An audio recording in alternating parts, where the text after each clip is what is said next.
Chika Hattori n'était pas un monstre, mais une mère douce et aimante, dont la seule volonté était de protéger sa famille, et plus particulièrement sa fille, Shise. Leur vie était cependant un tourment constant, car toutes deux possédaient la capacité de voir les voisins, des créatures étranges ressemblant à des esprits qui les harcelaient jour et nuit. Le fardeau de cette malédiction a été rendu insupportable lorsque le mari de Chika, Yuki, s'est enfui avec leur fils, la laissant seule pour faire face à la menace. Son départ a été d'autant plus dévastateur qu'il semble posséder une sorte de bouclier qui les protégeait des créatures, les laissant totalement vulnérables après son abandon. Sans cette protection, le harcèlement des esprits s'est intensifié. Bien que Chika ait tenté de rester forte, le stress incessant, la solitude et la peur constante l'ont fait sombrer dans une profonde dépression. Son amour pour sa fille s'est lentement mué en un ressentiment amer, la poussant à prononcer des mots d'une cruauté effroyable. « Tu n'aurais jamais dû naître ». C'était le cri de désespoir d'une personne bienveillante poussée au-delà de ses limites. Le point de rupture a été atteint lorsqu'une force malveillante lui a murmuré à l'oreille, la poussant à tenter d'étrangler Shise.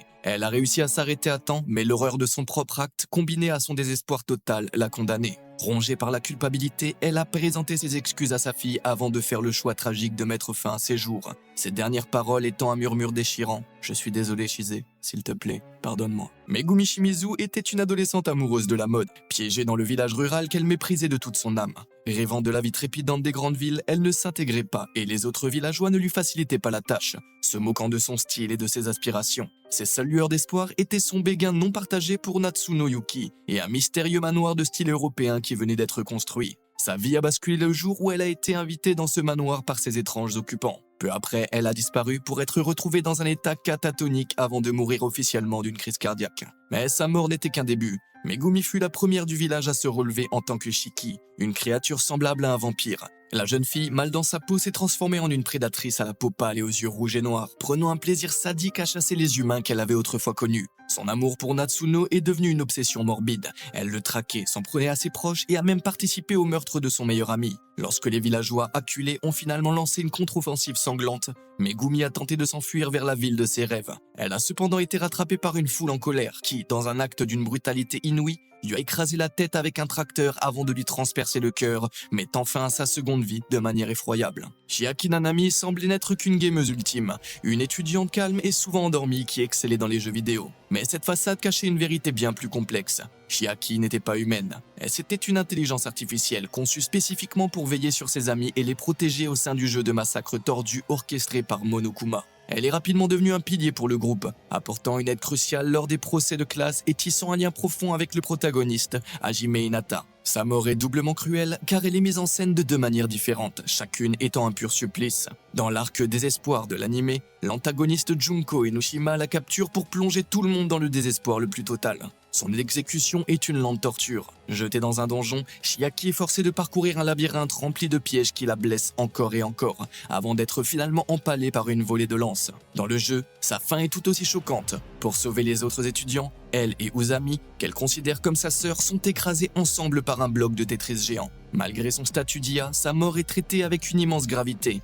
laissant une marque indélébile sur tous les survivants et brisant le cœur de Hajime. Konan, l'une des membres fondatrices de l'Akatsuki aux côtés de Nagato et Yaiko, avait abandonné l'organisation après le sacrifice de Nagato pour confier son rêve de paix à Naruto. Devenue la dirigeante du village de la pluie, son nouveau rôle de protectrice a été mis à l'épreuve lorsqu'Obito Uchiha est venu réclamer le corps de Nagato afin de lui voler ses yeux, les Rinnegan. Consciente qu'Obito représentait une menace mortelle pour Naruto et le monde, Konan a décidé de lui faire face dans un combat à mort, préparant une stratégie redoutable pour l'arrêter une bonne fois pour toutes. Faisant appel à toute sa maîtrise du ninjutsu du papier, elle a mis au point un piège d'une ampleur colossale. Une explosion massive de parchemins explosifs conçus spécifiquement pour exploiter la courte fenêtre de vulnérabilité d'Obito. Son plan était parfait et elle a failli réussir à le tuer. Cependant, au dernier moment, Obito a utilisé l'Izanagi, une technique interdite qui lui a permis de réécrire la réalité en sacrifiant l'un de ses Sharingan pour survivre à l'attaque. La victoire certaine de Konan s'est alors transformée en une défaite inévitable. Obito l'a maîtrisé, l'a attrapé à la gorge et l'a tué pour lui arracher les informations sur l'emplacement du corps de Nagato.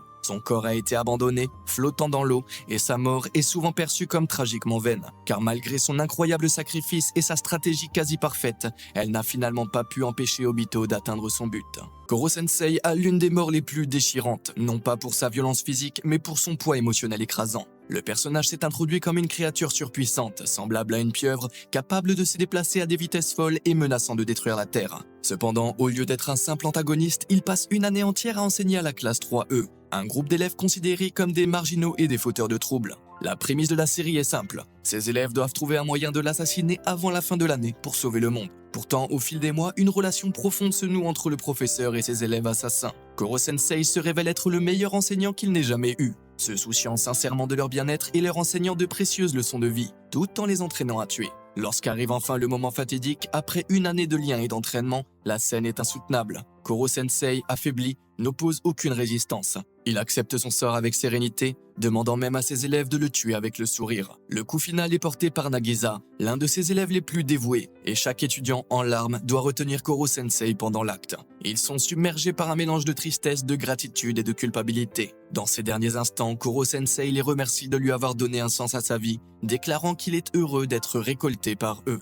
Hyokujan est l'un de ces rares personnages dont la mort, bien qu'extrêmement brutale, a été accueillie avec une certaine satisfaction par de nombreux spectateurs. Membre de la puissante famille Kujan au sein de l'organisation Kiala Horn, Hyok possédait le rang et l'autorité, mais pas la compétence.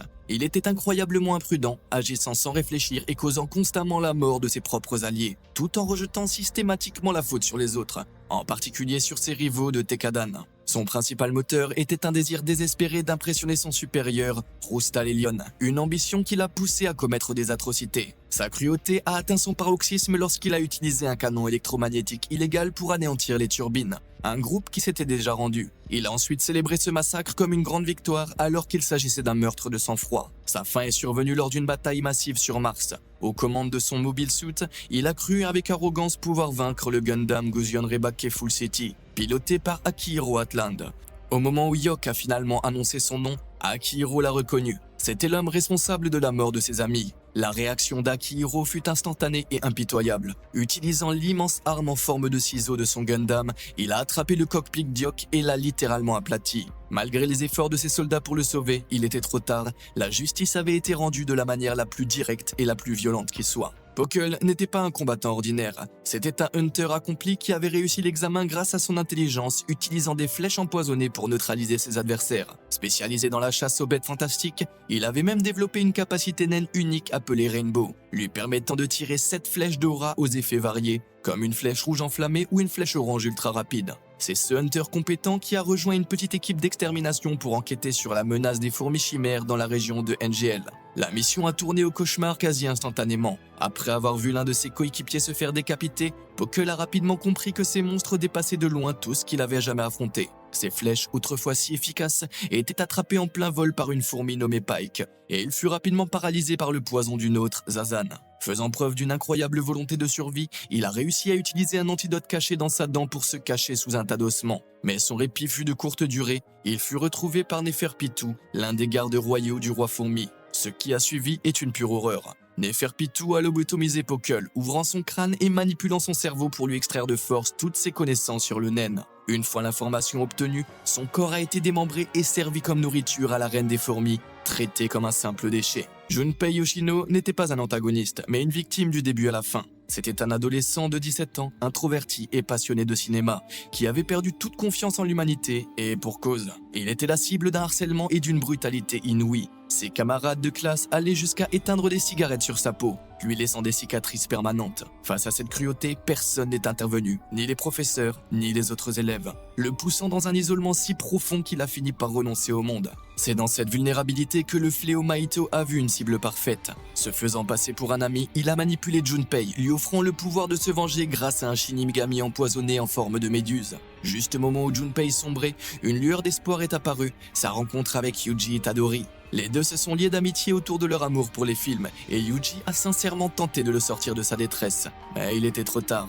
Mahito avait déjà terminé son œuvre de manipulation. Dans un acte d'une cruauté absolue, Mahito a révélé sa vraie nature devant Yuji. Il a utilisé son pouvoir pour transfigurer l'âme de Junpei, le transformant en un monstre difforme. Les derniers instants de Junpei furent des supplications à l'aide, avant de mourir sous les yeux de la seule personne qui s'était jamais souciée de lui. Porgas Diaz est le frère aîné de Luffy, et sa mort a secoué l'univers de One Piece et a marqué la fin d'une ère. Son exécution publique, programmée par la marine, a été le catalyseur de l'arc de la guerre de Marineford, l'un des plus grands et des plus intenses de la série. Capturé après une bataille féroce et une trahison de la part de Barbe Noire, Ace est devenu le pion central dans le conflit entre la marine et l'équipage de Barbe Blanche, qui a lancé une offensive massive pour le secourir. Le moment le plus brutal et le plus tragique survient alors que l'espoir semblait renaître. Après avoir été libéré de ses chaînes au cœur de la bataille chaotique, Ace et Luffy tentent de s'échapper. C'est alors que l'amiral Akainu, un homme impitoyable doté du pouvoir du magma, provoque Ace en insultant son capitaine et père spirituel Barbe Blanche. Poussé par la colère et son sens de l'honneur, Ace se retourne pour faire face à l'amiral au lieu de fuir. Dans un acte de sacrifice ultime pour protéger son jeune frère d'une attaque mortelle, Ace se place sur la trajectoire du coup. La scène est déchirante. Akainu transperce le torse d'Ace avec un point de magma, le tuant sur le coup sous les yeux de Luffy, impuissant. La mort d'Ace n'est pas seulement une fin brutale, mais un sacrifice dévastateur qui a brisé le héros de la série et a changé à jamais le cours de l'histoire. Jiraiya, l'un des 3 Sannin légendaires de la série, représente un mentor et une figure paternelle pour le héros Naruto. C'est Jiraiya qui a enseigné à Naruto certaines de ses techniques les plus emblématiques, comme l'invocation des crapauds, et qui a joué un rôle crucial dans la formation de son caractère. Sa fin survient lors d'une mission d'infiltration périlleuse pour découvrir la véritable identité de Pain, le chef de l'Akatsuki. La confrontation devient une tragédie personnelle lorsque Jiraiya découvre que Pain n'est autre que Nagato, l'un de ses anciens élèves en qui il avait placé ses grands espoirs de paix. Le combat qui s'ensuit est d'une intensité rare. Malgré l'utilisation de son puissant mode ermite et de toute l'étendue de ses compétences, Jiraiya est submergé par les capacités des 6 corps de Pain. Il subit des blessures effroyables, son bras est sectionné, sa gorge est écrasée, et il est finalement empalé par de multiples tiges de chakra noir. Pourtant, même dans ces derniers instants, Jiraiya ne renonce pas. Dans un ultime acte de volonté, alors que sa vie s'éteint, il rassemble ses dernières forces pour graver un message codé sur le dos de son compagnon Fukasaku. Ce message, contenant le secret de la véritable identité de Pain, s'avérera plus tard être la clé qui permettra à Naruto de vaincre son adversaire. La mort de Jiraiya n'est donc pas une défaite, mais un sacrifice héroïque qui a directement contribué à la sauvegarde du monde ninja.